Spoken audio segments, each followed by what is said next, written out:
Olá, gente, tudo bem? Seja bem-vindo a mais uma mesa, mais um programa do Mais Vôlei, por favor. O programa que visa discutir o vôlei além dos jogos. Muito obrigada, Cacá, por mais uma vez estar com a gente. E a gente queria começar essa edição pedindo desculpas em relação ao último programa. A gente teve problemas de áudio, né, Cacá? A gente vai acertar. Infelizmente tivemos problema de áudio, até falei com o Cacá, e agora o que a gente faz? A gente coloca no ar ou a gente joga todo o material fora? Não, a gente resolveu colocar no ar e vamos embora. Não pode faltar vôlei. Exatamente. Até no mundo dos negócios existe uma frase que os especialistas dizem que é melhor feito do que perfeito, e a gente seguiu isso à risca. A gente preferiu colocar um programa com áudio ruim, ali nos 20 primeiros minutos, a deixar vocês sem esse material. Gente, desculpa mesmo, a gente tá melhorando, né, Cacá? A gente tá se esforçando, né? Você vai cobrando aí que a gente vai se a gente lê todos os comentários, viu? Podem deixar aí as críticas, os elogios, que a gente também gosta de elogio, né, Cacá? Sim, às vezes sim. Sugestões, principalmente, do que vocês estão achando do nosso programa pra gente ir melhorando edição a edição. Desculpa, gente, desculpa mesmo. Feito o pedido de desculpas, Cacá, vamos começar então a falar do Campeonato Sul-Americano. A seleção feminina do Brasil embarca agora nessa semana para o Peru, onde vai ser disputada a edição das mulheres. Mas antes, a seleção fez 2 amistosos com a Argentina em Suzano. 2 amistosos, né, que não valeram muito assim para contar para a história, né? Um treininho assim valeu, mas não mais que isso. O Cacá, e a gente estava falando sobre a questão de ter o Zé Roberto ter escolhido a Argentina para fazer os amistosos. Questionamos isso, né, em relação à qualidade da Argentina, e a gente estava esperando a Argentina A, e não veio nem o time A, não veio o time B, veio o time C, sem nenhuma jogadora que participou da campanha do bronze nos Jogos Pan-Americanos de Lima. Então, eu até estava assistindo essa partida, a primeira partida, e eu estava vendo a Argentina jogar e me veio assim, como a Argentina evoluiu. Porque apesar de ser um time C, foi um time que jogou direitinho, né? O que falhou nesse time da Argentina é que eles não tinham tanto poder ofensivo e erraram muito. Mas eles jogaram em alguns momentos de igual para igual com o Brasil. Tudo bem que era um jogo que o Brasil sabia que ia ganhar e tal, mas a Argentina arrumadinha, a gente vê a Colômbia aí também arrumadinha, jogando de igual para igual, o Peru que sempre teve tradição, o voleibol da América do Sul tá dando uma crescidinha, viu, Vanessa? Ô Cacá, e para o time do Brasil jogar contra a Argentina C, que tipo de ganho se existe para essa preparação pré-sul-americano? Então, eu acho que serviu como treino. É como se a gente tivesse treinado, com certeza o Brasil treinou forte, né, no dia anterior, e usou esse jogo contra a Argentina como se fosse uma espécie de coletivo, né?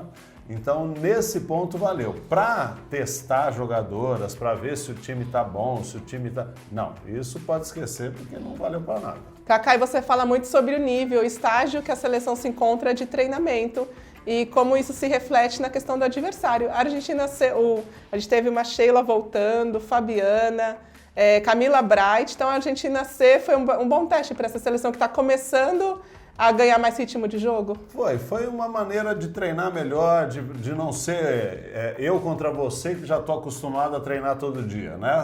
Eram jogadoras diferentes, você precisava fazer uma marcação de bloqueio diferente. A Tose, por exemplo, a número 4 da Argentina, foi muito bem até um certo período do jogo, então exigiu da defesa do bloqueio do Brasil. São essas considerações aí que eu acho que valem para um amistoso desse tipo. E só lembrando, esse time da Argentina, na verdade, ele é um time B, né, Vanessa? Belinha, vamos dizer. Porque ele ficou treinando na Argentina enquanto o time principal disputava Copa Challenge, Pan-Americano, Qualify para a Olimpíada.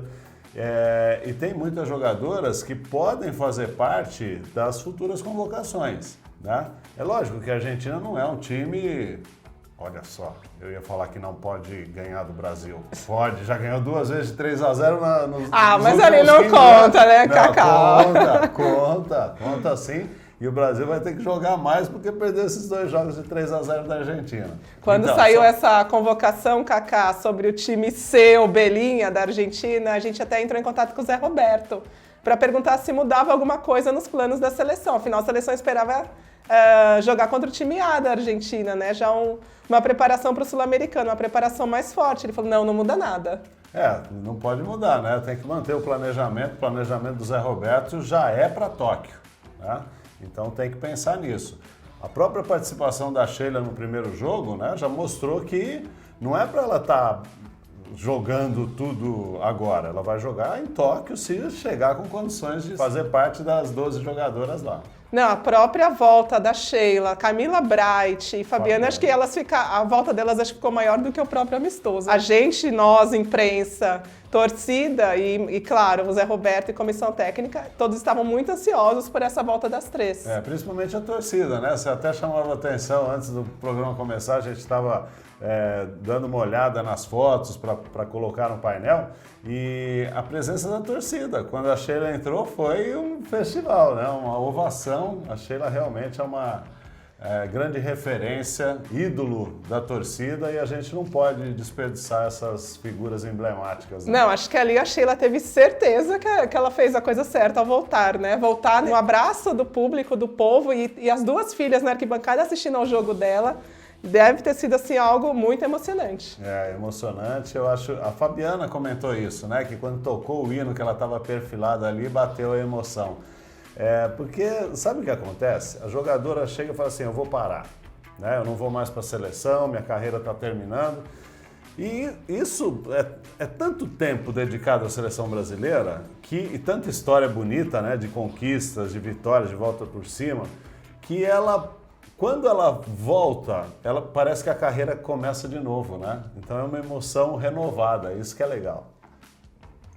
Pausa para água, Cacá. Cacá, acho que é até importante essas jogadoras que ficaram 15, 20 anos numa seleção, se dividindo entre clube e seleção, né? Lembrando que elas não jogam só na seleção, acaba a temporada de clubes, elas têm uma semaninha de férias e já se apresentam à seleção.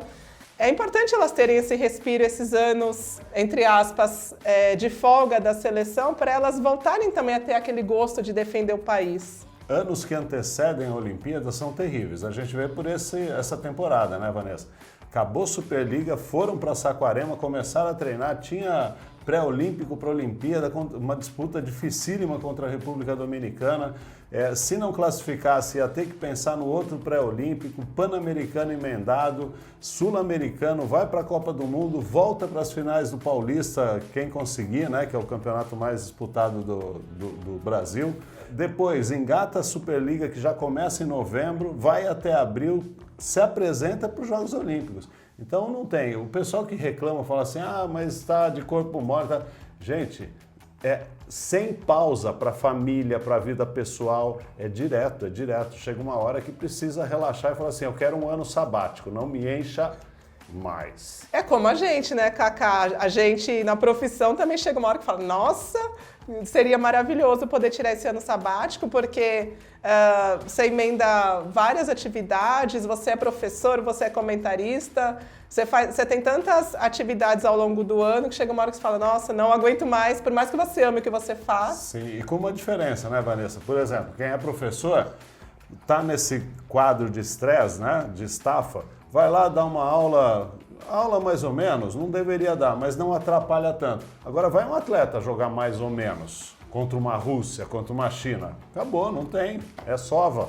Cacá, e tem outra diferença, a profissão delas, elas não jogam apenas em quadra, existe toda uma opinião pública, existe cobrança, existe crítica, existem as redes sociais que tem ali os bons comentários, mas tem muitos também que são muito ruins. Então, existe cobrança de todos os lados. E convivência com outros problemas. Por exemplo, lesão. Né? A Fabiana, no primeiro set, sentiu o pé. Com a idade, a recuperação fica mais difícil. A convivência com lesão é terrível para o atleta. É uma das piores relações que existem. Ele aguenta treinar mais do que ele acha que aguenta. Ele aguenta jogar jogos dificílimos. Mas lidar com lesão talvez seja a pior parte da vida do atleta. Cacá, então vamos começar falando, a gente estava falando sobre o público, sobre a volta da Sheila, que entrou ovacionada em quadra. Eu gostei bastante do público de Suzano, você até comentou aqui numa edição do Mais Vôlei, por favor, sobre a importância do público e como a Federação Internacional tinha tirado esse personagem nas finais da Bienal ao escurecer as arquibancadas. E em Suzano a gente viu, a galera participou demais do jogo. E é um personagem, não adianta mais você tirar o público como mancada da Federação Americana, porque não pode. O público é um personagem do espetáculo, né? Muita gente mete o pau, Vanessa, nessa questão dos jogos da seleção. Se a gente for olhar lá, tá todo mundo de camiseta amarela, mas é o Banco do Brasil que dá, por isso que o pessoal vai. Tudo bem, Tudo bem, não é para ir? Não é para criar o gosto pelo voleibol? Tá todo mundo lá, ginásio lotado, né? Então tem o mérito do pessoal do marketing que faz esse trabalho, que leva ao público. O difícil é quando você tem jogadores de seleção brasileira, campeões olímpicos, em quadra e você vê 100, 150 pessoas no ginásio. Não pode. Mesmo que tenha uma mobilização, não é espontâneo. Mas levou. O pessoal vai lá, torce, gosta, né?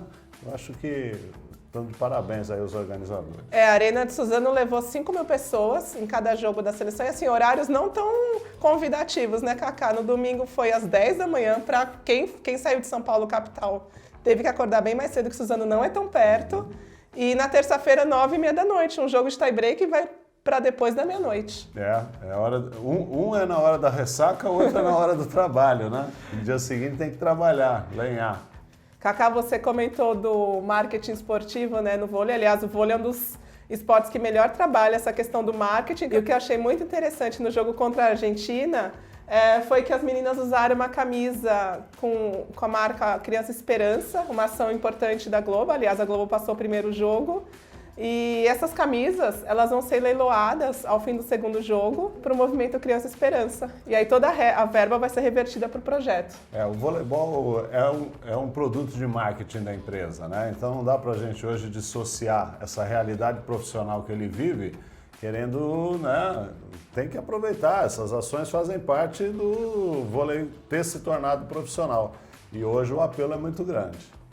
Falando então um pouquinho das jogadoras, Cacá. Posso falar de marketing? Ah, já que claro. você falou de marketing, bonita essa Gostou? blusa, hein? Gostou, curtiu? Olha, esse moletom vai estar à venda aqui na loja Saque Viagem, loja.saqueviagem.com.br, a partir dessa semana, viu, Cacá? Aproveita, hein? Bacana.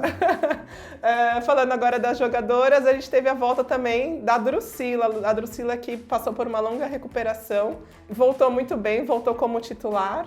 A Drusila, para mim, é importantíssima. Ela é uma das jogadoras mais habilidosas que a gente tem, numa função que a gente é carente, né? Que é a ponteira passadora. E a volta da Drusila, para mim, é significativa. Para ela poder ajudar ali, nós tivemos 2 torneios. Um em que a Tandara foi improvisada como ponteira, outro que a Natália não conseguiu jogar o tempo todo, né? Que foi a final da Liga das Nações. Então, para compor ali com a Natália e com o Gabi, eu acho que a chegada da Drusila é fundamental. A gente teve também, Cacá, a estreia na seleção adulta da Gabi Cândido. Gabi, que já participou de todas as seleções de base do Brasil, teve bons resultados e fez sua estreia dentro do Brasil, num amistoso com TV aberta. E também jogou bastante tempo aí do jogo contra a Argentina. Eu gostei muito da atuação da Gabi, né? Da Gabi Cândido. Muito bem, segura. Teve momentos de insegurança, de instabilidade no passe, né? A partir ali do segundo set, o terceiro mais ainda, quando a Argentina conseguiu no primeiro jogo fazer uma parcial mais equilibrada. Mas a Gabi se segurou. Errou, na sequência corrigiu, foi lá, acertou.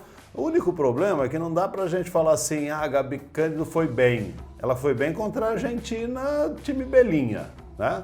Agora precisa ver ela contra uma China, contra os Estados Unidos. Ela foi bastante caçada, em alguns momentos sentiu essa pressão na recepção, mas de modo geral acho que foi uma boa surpresa. E é uma jogadora jovem, numa posição carente, que pode, né, fazer bem pro Brasil.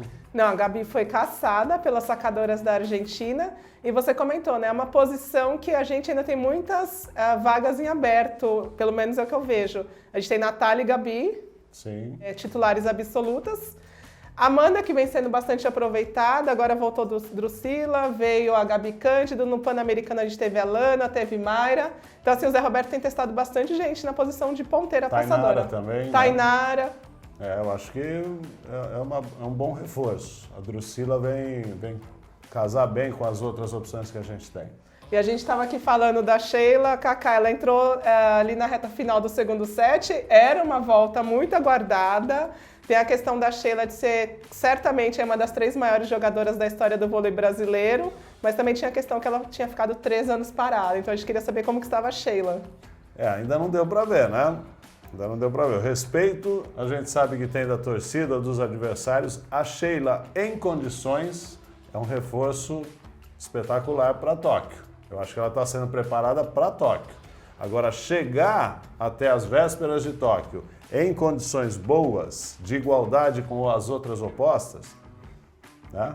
Essa opção do Zé Roberto de treinar, de jogar com a Tainara de ponteira, eu acho que ele já está antevendo a possibilidade de convocar 3 opostas, né? Então a gente teria 3 opostas com a possibilidade da Tandara jogar de passadora. Mesma coisa que ele fez com a Ana Paula Borgo. Então, se as 3 estiverem bem, eu acho que vão Tainara, Sheila e Lorene. E uma delas fica como opção para passadora, que seria o caso da Tainara. No caso, você diz irem para Tóquio. Para Tóquio, estou falando de Tóquio. Você então levaria 3 opostas, lembrando que nas Olimpíadas... Não que eu levaria, eu estou falando que o Zé Roberto talvez esteja pensando nisso. Lembrando que nas Olimpíadas são menos vagas, são 12. Existe uma limitação aí por conta de... A Federação Internacional permite até 14, né, nas competições dela, mas nas Olimpíadas são 12 vagas. Porque senão também incha a Vila Olímpica, né? Falando ainda da Sheila Kaká, ela precisa estar muito segura do voleibol dela para voltar, porque querendo ou não, ela construiu uma história vitoriosa na seleção brasileira, todos os anos que ela participou, sempre como titular, sempre como protagonista. Imagina ela volta e não corresponde às expectativas, como a gente já teve retornos de outras atletas que não jogaram como elas jogavam quando elas estavam em alta. Exatamente, tem que estar 100%. Jogador que não está 100% não joga a Olimpíada. E o que você achou da Sheila ou Kaká no jogo? Ela entrou no segundo set, na reta final, e no terceiro set ela teve uma participação importante. A Sheila foi bem, entrou, pegou uma molezinha ali no bloqueio, né? Bloco simples, meteu aquela diagonal curta que é a marca registrada. Mas eu quero ver a Sheila contra equipes mais difíceis de serem enfrentadas. Tomara ela vá para a Copa do Mundo, lá a gente vai ter uma ideia. Na Copa do Mundo vai ser bem interessante, que aí o nível é muito mais alto.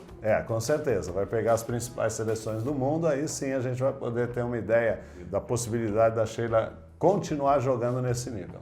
E é bom porque ela tem ainda um mês, até a Copa do Mundo, um mês para ela recuperar o melhor ritmo de jogo. E uma coisa, né, Vanessa? É uma jogadora que se cuida, uma jogadora que sempre se cuidou. Então isso leva uma vantagem tremenda em relação a quem não está muito aí com a saúde, com a condição física. O Kaká, eu fico pensando, Sheila bicampeã olímpica, depois do que ela fez naquelas Olimpíadas de Londres, quartas de final contra a Rússia, acho que é o jogo mais marcante assim, na história olímpica para muita gente. Ali ela já colocou o nome dela na história. Eu fico pensando, para uma jogadora se propor a voltar a uma seleção, é para ser tricampeã olímpica. É o mesmo caso da Camila Bright, né? Para aceitar a convocação de novo, é porque a grande marca da carreira de um atleta é ir para uma Olimpíada. Ele pode participar de 20 mundiais, mas se ele não for para uma Olimpíada, não está coroada a carreira dele. E a Sheila teve a oportunidade de ser 2 vezes campeã, né, olímpica. Aí é demais. Ela participou de 3 Olimpíadas, ganhou 2 medalhas de ouro. Ela não ia voltar para a seleção para só participar de uma 4ª Olimpíada. Com certeza. Até falando nisso, Kaká, pegando esse gancho, a Gamova e a grande algoz do Brasil nos anos 2000, ela fala que ela trocaria as 2 medalhas de ouro dela do Campeonato Mundial por uma olímpica, uma de ouro olímpica. Tem a história da Virna com o Oscar Schmidt também, né? Quando as meninas iam disputar a medalha de bronze, eu não lembro se foi Atlanta ou Sydney, né? Ainda com o Bernardinho dirigindo, e elas estavam meio tristes porque tinham perdido para Cuba a semifinal e tal. E aí, na Vila Olímpica, a Virna encontrou com o Oscar, a Virna estava meio triste, ele falou assim, eu troco todas as minhas medalhas por uma medalha de bronze olímpica. Eu imagino, Kaká, que tenha sido em Atlanta, 96, porque o Oscar não jogou então Sydney em foi. 2000. Tá feito. A gente estava falando da Bright, tivemos também o retorno da Bright nesses amistosos com a Argentina, também outra jogadora muito ovacionada pela torcida. E ela fala bastante que ela voltou para a seleção porque ela tem o sonho de ser campeã olímpica. É isso aí. O sonho de jogar uma Olimpíada. E a Bright é uma senhora líbero, né? Também a briga dela com a Leia ali vai ser boa. E você acha que, no caso da Bright, ela foi cortada de Londres, mas ali ela disputava a vaga com a Natália estava se recuperando de lesão. E na Rio 2016 ela disputava a vaga com a Leia, e ela era, por muitas pessoas, ela era considerada a favorita a disputar as Olimpíadas do Rio. e foi cortada. Você acha que pode pesar ali na questão da Camila Bright com a Leia, o fator Fabiola, pensando em Tóquio? Porque a Fabiola viveu uma situação parecida, ela foi cortada em Londres, e ela era a levantadora que muita gente acreditava que fosse jogar em Londres junto com a Dani Lins. Acabou que na reta final, aos 45 minutos do segundo tempo, entrou a Fernandinha. E aí ela foi para Rio 2016 sem estar nas melhores condições físicas. Você acha que pode acontecer alguma coisa parecida com a Camila Bright? Não sei, eu acho que não por essa razão, né? Porque pelo menos o técnico ele tem que pensar no melhor do time, né? Para o time. Então o Zé Roberto com certeza vai pensar na melhor formação para conquistar o ouro olímpico. E aí se vai, se foi, se devia ir, não deve pesar muito não. Eu conversei com a Camila Bright durante a apresentação do time do Osasco, a gente ainda vai falar sobre o time do Osasco aqui na nossa edição, e ela estava preocupada porque ela ainda não começou a temporada agora, está no início da preparação e ela também tinha acabado de voltar de uma viagem da Itália, então ela estava preocupada como que ela ia performar nesses amistosos contra a Argentina. O que você achou dela, Kaká? Não, foi bem, ela domina ali, conhece todo mundo, né? Assume. Eu acho que a Bright ela podia assumir um pouquinho mais a liderança em relação à formação de recepção, né? Eu acho que esse é um ponto que ela pode aprimorar, né? De chegar e falar, vem para cá, vai para lá, aqui quem manda sou eu, né? Eu acho que aí ela cresceria muito no que ela ainda tem, pode evoluir, porque nenhum atleta é pronto, né? Se você não tem algo para evoluir, pode parar que não vale a pena. Então eu acho que esse é o único ponto que a Bright pode dar um upzinho. Teve um momento ali do primeiro jogo contra a Argentina que a Gabi Cândido estava sendo muito caçada pelas sacadoras argentinas. Eu até pensei, a Bright poderia jogar a Gabi um pouco para lateral, diminuir o espaço da Gabi e assumir um pouco mais a quadra. E aí não tem democracia, viu, Vanessa? É coisa do momento. Quem é o líder aqui da formação e recepção? Sou eu, líbero. Você vai para cá, você vai para lá, não quero nem saber o que você pensa. E falando um pouco da formação, Kaká, da seleção feminina, a gente comentava no último programa que a gente podia colocar um baralho aqui na mesa e não sabia quem seriam as cartas da seleção feminina, mas acho que agora a gente consegue ter um pouco mais de clareza sobre esse time. Eu acho que sim, acho que vai formando, né, todos esses testes, essas formações diferentes de Liga das Nações, de Pan-Americano, de Pré-Olímpico. Eu acho que vai pelo menos ajeitando ali a mão, né? As cartas vão ficando no mesmo naipe e até a Copa do Mundo acho que o Zé Roberto deve ter umas 10 jogadoras certas. Vai ficar em dúvida aí talvez entre 2. Levantadoras, por exemplo, será que existem dúvidas entre Macris e Roberto? Você acha que ainda Dani Lins, Fabiola podem ser aproveitadas? Talvez sim. Talvez sim. Eu acho que a briga está ficando mais para as duas mesmo. A Juma, que foi convocada, não teve tanta oportunidade quanto eu achei que ia ter. Então, se a gente fosse apostar hoje, seria, né, Macris e Roberta. Mas a gente não pode esquecer dessas duas experientes aí, que o Zé Roberto pode pensar assim nelas. Foram as duas levantadoras da Rio 2016. O Zé Roberto ele fala muito sobre a importância de participar do ano que antecede a Olimpíada. Claro, ele considera as jogadoras que forem muito bem na Superliga, mas ele fala muito sobre a importância de já se formar o time no ano pré-olímpico. A Roberta participou também do ciclo passado, foi uma das últimas cortadas junto com a Bright na Rio 2016. Então, Macris e Roberta... Mas então, esse ponto da experiência olímpica é um negócio que o treinador às vezes considera muito, né? Então, a Macris talvez fosse a segunda opção, terceira opção um ano atrás, hoje ela já é a primeira, né? Então, às vezes o técnico ele dá a opção por uma jogadora que já tem experiência olímpica, né? Para ser pelo menos a segunda, que não seja a primeira. E levantador é uma posição fundamental num time. Exatamente. Eu acho que a Roberta, o ano passado, estava à frente da Macris. A Macris, pelas oportunidades e pelo aproveitamento das oportunidades, está na frente agora. E não sei não, o Suzé não vai optar por uma segunda levantadora com passagem olímpica. Antes de Londres, 2012, o Zé Roberto ele comentava sobre o jogo da Dani Lins e da Fabiola ser muito parecido. Aí ele não conseguia ter tanta mudança no jogo quando precisasse da reserva. O que você acha das duas, da Macris e da Roberta? Eu acho que a Macris é um pouquinho mais ousada, né? A Roberta ela tem algumas opções mais conservadoras. Então dá um casamento bom.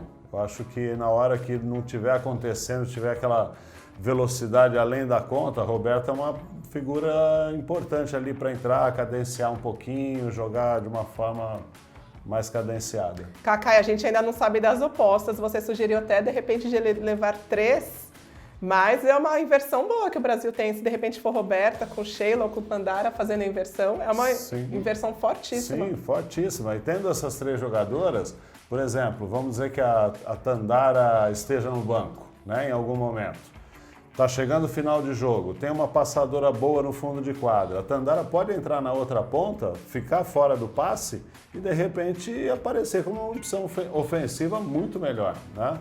Então esses 3 nomes aí têm grandes chances de ir para Tóquio, sim. Falando em líbero, que é também uma das disputas mais acirradas, a gente por enquanto tem Leia, Camila Bright, a Suelen acabou se machucando, então ela ficou um pouquinho para trás. Mas devem ser essas 3 líberos também a serem testadas até as vésperas das Olimpíadas. Sim, eu acho que aí não vai ter surpresa. É uma das 3 e acho que a briga maior está com a Camila Bright e a Leia. Cacá, e como que fica a cabeça da Leia? Ela vinha sendo a principal líbero do Brasil. E aí quando anunciam a volta da Camila Bright, ela deve pensar, opa, agora tem uma disputa aí bem importante. Eu acho que tem que funcionar ao contrário, né? Opa, agora é hora de eu me aprimorar mais ainda, né? Eu tenho condições de evoluir e vou evoluir, agora é hora. Se eu falhar agora, não chego em Tóquio. Aí a gente estava falando das opostas. Essas 3 vêm sendo mais usadas, mais uma vez destacando Lorene, que era a 5ª, 6ª oposta quando começou a temporada de seleções, mas veio mostrando o trabalho, veio aproveitando todas as oportunidades e agora está aí no meio das 2 principais opostas do vôlei brasileiro, 2 jogadoras que participaram já de Olimpíada e Lorene.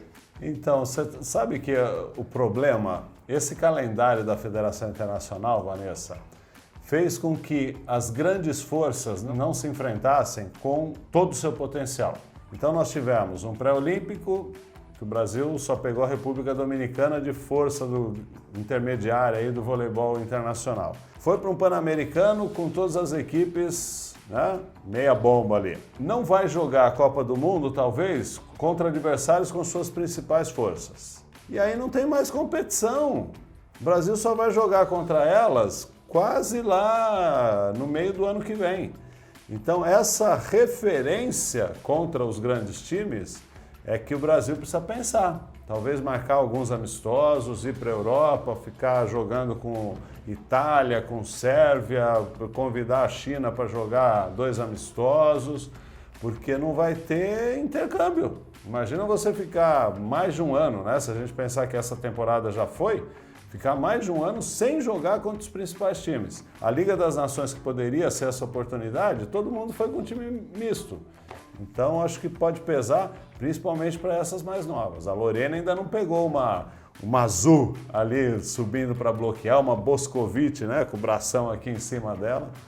Isso faz falta depois. E você comentou muito bem, Cacá, até as Olimpíadas de Tóquio, a gente tem 2 grandes competições, Copa do Mundo e a Liga das Nações do ano que vem. Como é uma Liga das Nações que antecede os Jogos Olímpicos, também a gente não sabe se as seleções vêm com sua força máxima. Sim, você tem, por exemplo, uma Hasic da Sérvia, que está com um problema na panturrilha. Você vai colocar ela na Liga das Nações? Não vai poupar, né? Então, toda a exigência aí vai ser concentrada para Tóquio.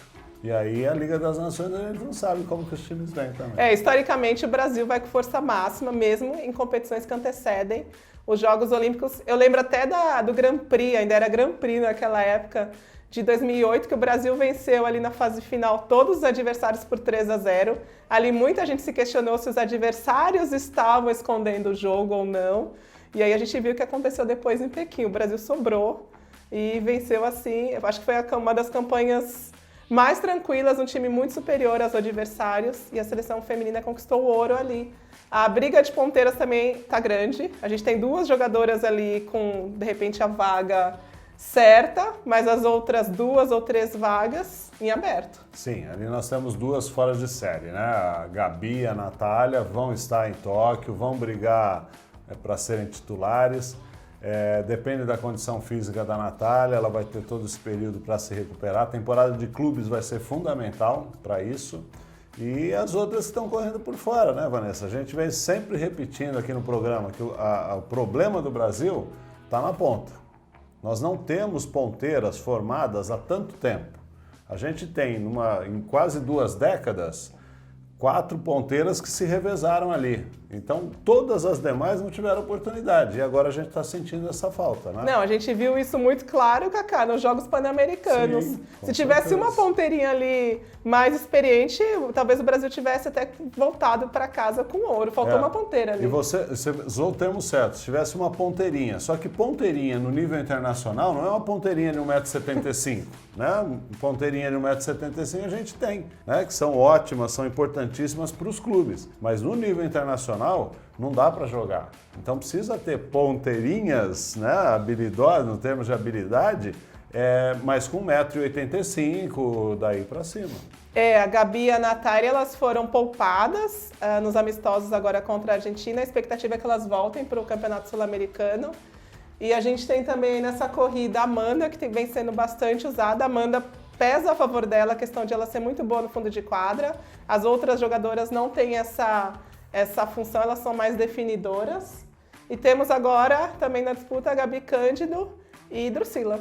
A Drusila eu acho que está dentro, né? É uma jogadora ali que pode substituir tanto a Gabi, a Braga quanto a Natália. Resta saber se vão 3 opostas ou 4 ponteiras, né? Mas você tocou num ponto importante. Vamos dizer que a Amanda vá. A Amanda é uma jogadora que a gente sabe que tem mais dificuldade para atacar. É uma senhora passadora, defende pra caramba. A Amanda também pode fazer função de líbero se uma líbero se machucar. Sim, perfeito, bem lembrado. Mas a Amanda é uma jogadora que talvez entre mais nas funções de fundo de quadra. E aí, vamos dizer que a Tandara vá para fazer essa função também. Ela vai entrar mais na função de rede. Né? Tandara, por favor, não estou falando que você não vai ser titular. Para mim, você é titular desse time, né? Mas numa opção, né? Numa circunstância ali que ela esteja no banco e possa entrar. Nós não vamos ter uma ponteira que pode jogar o tempo todo, entendeu? Uma ponteira autêntica, que vai lá, passa, ataca, bloqueia, tá no mesmo nível. Esse é o calcanhar de Aquiles aí da seleção brasileira para Tóquio. Embora Kaká na temporada de clubes, a linha de passe do Minas, que está na seleção, funcionou muito bem. Ok, que é Superliga, o nível de exigência é outro, mas com Natália, Gabi e Leia, foi uma linha bastante segura de passe. Então, mas nós estamos falando das 3 da seleção, né? Por isso que foi segura. Não, eu digo em relação à Amanda, se o Zé Roberto entender que essa linha é uma linha segura, de repente a Amanda perca ali um pouquinho da vantagem que ela tem em relação às outras por ser boa no fundo de quadra. Sim, mas eu acho que ganha. Você acha que ganha por quê? Eu acho que ganha. Exatamente, porque se a gente falhar, não vai ser na parte ofensiva, vai ser na parte defensiva. E aí a Amanda corrige. Entendi. E falando também sobre as centrais, outra briga boa. A gente tinha aí sendo mais aproveitadas Mara e Bia, porque a Carol também não estava em condições de jogo, porque a Carol imaginou em condições de jogo a titular absoluta. E voltou Fabiana. E temos ainda a Maihara, quem mais que jogou de meio? Maiane. A Milka, que entrou também nos Maiane. Amistosos. Mas essa posição aí é aquela briga gostosa que todo técnico quer ter, né? Posso jogar para cima, sortear, porque todos estão num nível espetacular. Fabiana voltando, porque acontece outra coisa também, Vanessa. Geralmente, as centrais são as que acabam ficando com 3 opções só, numa relação de 12. Você não vai levar 4 centrais, né? Principalmente no quadro que está a seleção brasileira. Então, 3 centrais. Você falou muito bem, eu adoro a Carol. Adoro a Carol. O jeito dela jogar, personalidade, vai bem no ataque, vai bem no bloqueio, uma jogadora vibrante. Eu acho que isso contagia, precisa na seleção brasileira. A Fabi voltando é uma peça de confiança do Zé Roberto. Não, ela já voltou o moral da Fabiana, voltou como capitã. Como capitã, né? Então é uma figura de confiança, se tiver bem, vai. Aí vai sobrar uma vaga. E quem está, por enquanto, na frente é a Mara, que tem sido titular em todos os jogos. Você acha que a Mara está na frente da Bia? Na frente da Bia, eu acho. Você acha? Eu acho. Que a Mara chegou agora para a seleção. Mas pela confiança que o Zé Roberto está colocando nela, eu acho que ela está à frente. Não que esteja acima da Bia, acho que as duas estão no mesmo nível, mas assim, uma sensação de que entre as duas, hoje a opção seria pela Mara. E a Carol também, às vésperas da Rio 2016, ela acabou sendo cortada. Para as Olimpíadas de 2016 foram Thaísa, Fabiana e a Denísia. Curiosamente, Thaísa e a Denísia não estão na seleção Então, neste momento. Neste momento, a gente tem que lembrar, a gente está aqui só falando das jogadoras que estão participando dos amistosos e vão participar do Campeonato Sul-Americano. Mas a gente tem que lembrar que existem ainda correndo por fora Fernanda Garay, que voltou às vésperas do Campeonato Mundial há 2 anos. Não, ano passado, né, Cacá, em 2018. A gente já imaginava que ela não fosse voltar mais, voltou para disputar o Campeonato Mundial. E se a Fê Garay estiver inteira... É outra disputa, outra na disputa de ponteira. Que vai brigar para ser titular ali. E a gente também tem a Denise e a Thaísa. Só de centrais, 8 nomes, né? Tá bom, né? Que não estão participando das competições neste ano, mas Carol a gente não... Carol Gataz, seguramente aí uma das... Junto com a Carol, as 2 melhores centrais da Superliga. A briga é boa aí. Podia ter um time de central. O material humano é bom, né, Cacá? E a seleção embarca, então, como a gente já falou, nessa semana para Cajamarca. Falei certo? Peru, né? No Peru. E Cajamarca está a 2.750 metros acima do mar. O que impacta jogar na altitude, Cacá? Bastante. Hoje é diferente de alguns anos atrás, quando o pessoal achava que a altitude era algo que você precisava chegar antes para ficar 10 dias para o organismo se adaptar. Hoje não, né? Hoje ele já chega um pouco mais em cima da hora, mas como é um campeonato um pouco longo, talvez a gente tenha que passar por essa adaptação, porque quando chega no 3º, 4º dia, já começa a fazer uma diferença, né? Nunca é fácil. A bola também, ela flutua mais do que normalmente ao nível do mar. Então tem algumas dificuldades ali que uma adaptação vai bem. E o Brasil vai jogar num ginásio grande de 8.500 espectadores de capacidade. O Brasil está no grupo A, junto com o Equador, Venezuela e Argentina. E no grupo B a gente tem Peru, Colômbia, Uruguai e Bolívia. Classificam 2, semifinal cruzada e final. Grande chance aí do Brasil chegar à final, vai pegar provavelmente, deve vencer a Argentina, né? Precisa vencer, vai pegar o Peru do outro lado, que acho que a Colômbia acaba saindo na frente, depois do Pan-Americano. E já foram disputadas 32 edições do Campeonato Sul-Americano, 20 vitórias do Brasil e 12 do Peru. É impressionante. É impressionante o domínio aí das 2 forças.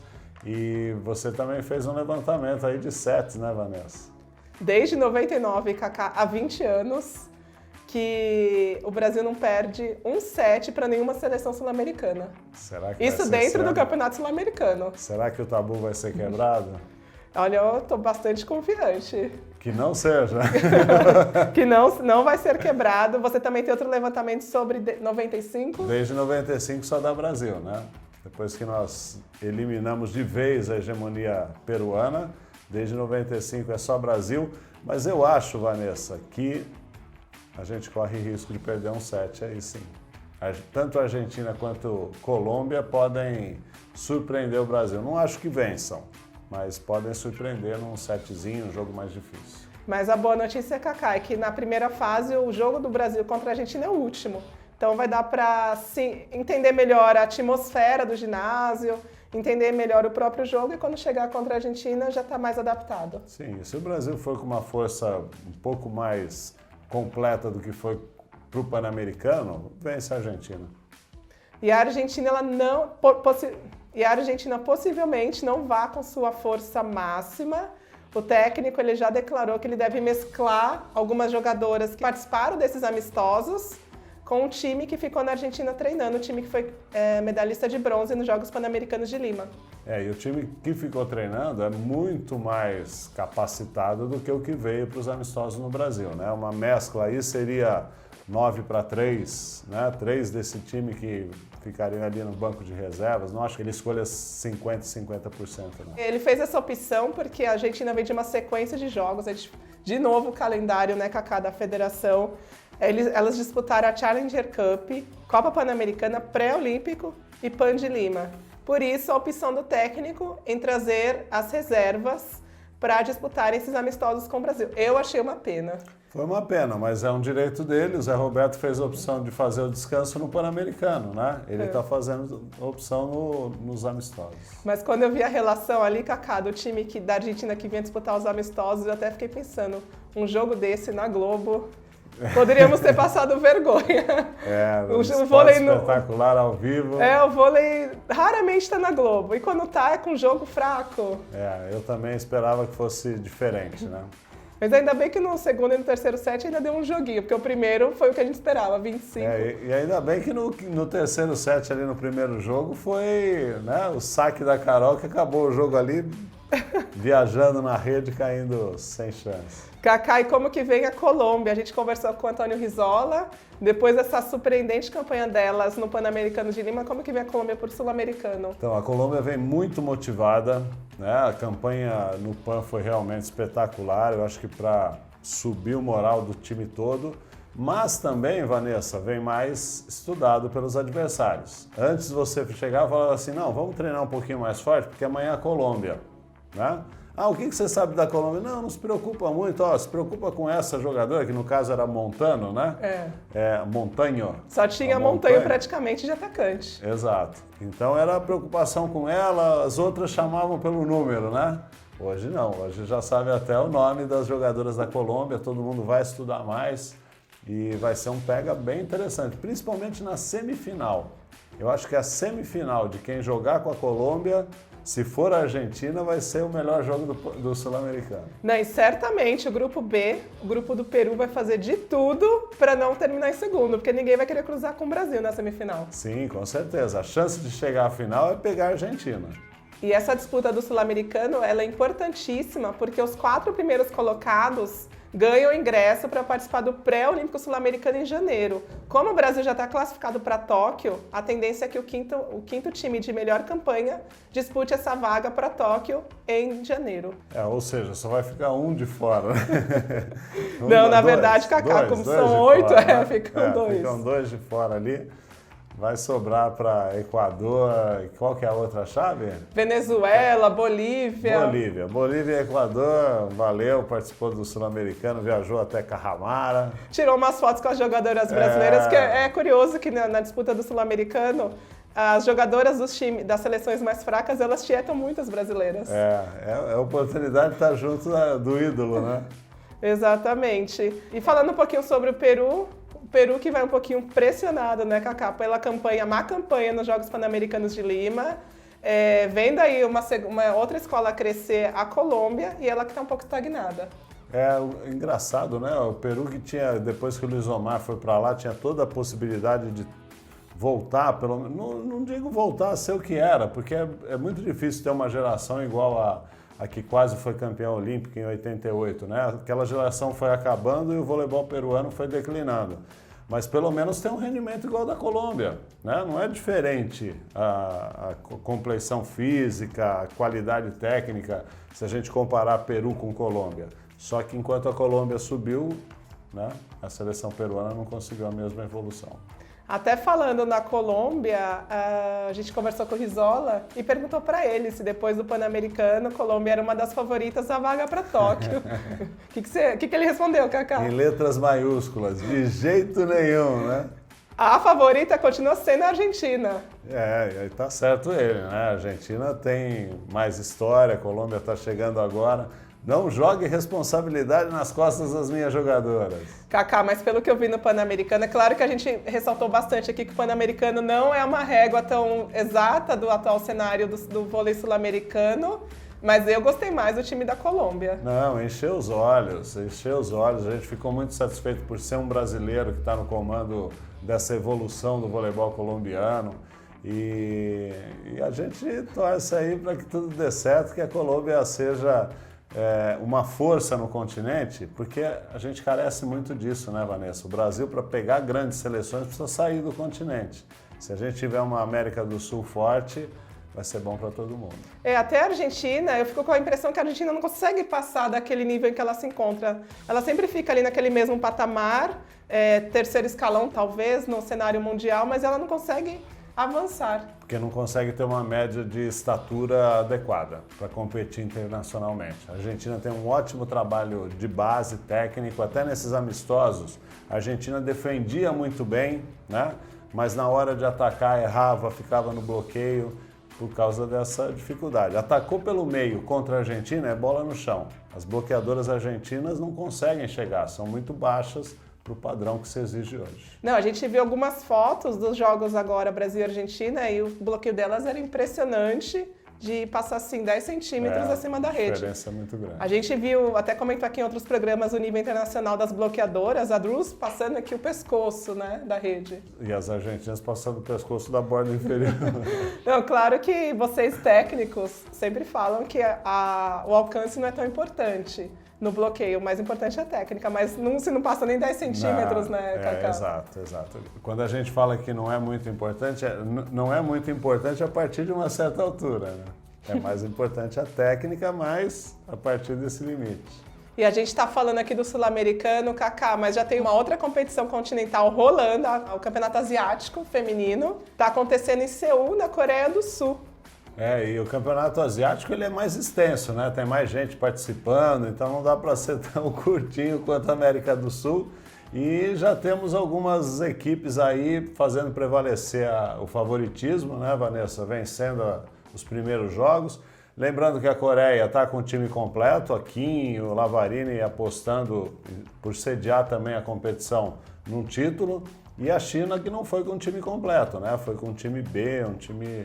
Lamping mais uma vez. Só nas competições principais, né? A Lamping praticamente agora vai trabalhar a cada 4 anos. Tô achando, hein, que a casa vai jogar as Olimpíadas. E o Japão também. O Japão deu preferência para a geração que foi campeã mundial ali no Sub-20. Então o Japão tá com uma equipe juvenil? 8 jogadoras do Sub-20. Além do Japão, da China, da Coreia e da Tailândia, que são as 4 grandes forças aí do vôlei asiático, a gente tem umas seleções pouco conhecidas no cenário internacional. Sim, que nem no asiático fazem frente, né? Sri Lanka, Indonésia... Irã, Austrália, eu tive que até anotar, Cacá, porque eu não ia conseguir decorar.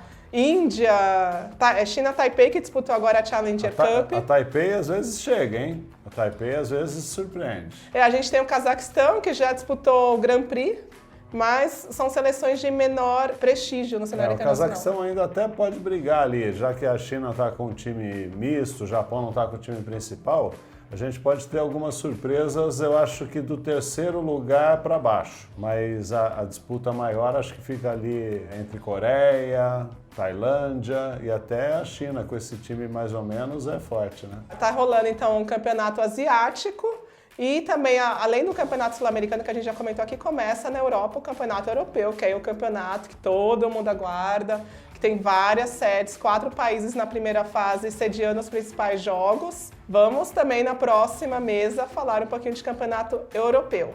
Então era isso, pessoal. A gente conversou aqui sobre a preparação da seleção feminina para o Campeonato Sul-Americano.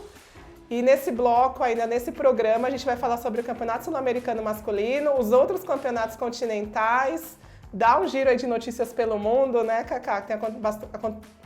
Porque tem bastante coisa acontecendo. E se vocês quiserem acompanhar os outros blocos, basta vocês irem. E vamos falar Cacá também de clubes. De clubes. Se formando aí, apresentando já o time. A gente só falou até agora de seleções e agora começa a temporada de clubes. Exatamente. E teve um amigo do Cacá, inclusive, que já puxou a nossa orelha faz 2 programas, que ele falou assim, vocês não estão sendo youtuberzinhos. A gente vai corrigir ali. Vocês não estão falando pra galera compartilhar, pra galera curtir, pra galera comentar. Então, por favor, gente, nos ajudem a aumentar o nosso canal. Nos ajudem a levar esse conteúdo para outras pessoas. Curtam, compartilhem e comentem, né, Cacá? Me dê o like. Então era isso. Se vocês quiserem acompanhar as outras edições do programa, os outros assuntos do programa, todos eles estão aqui na nossa playlist. Até a próxima. Tchau, tchau.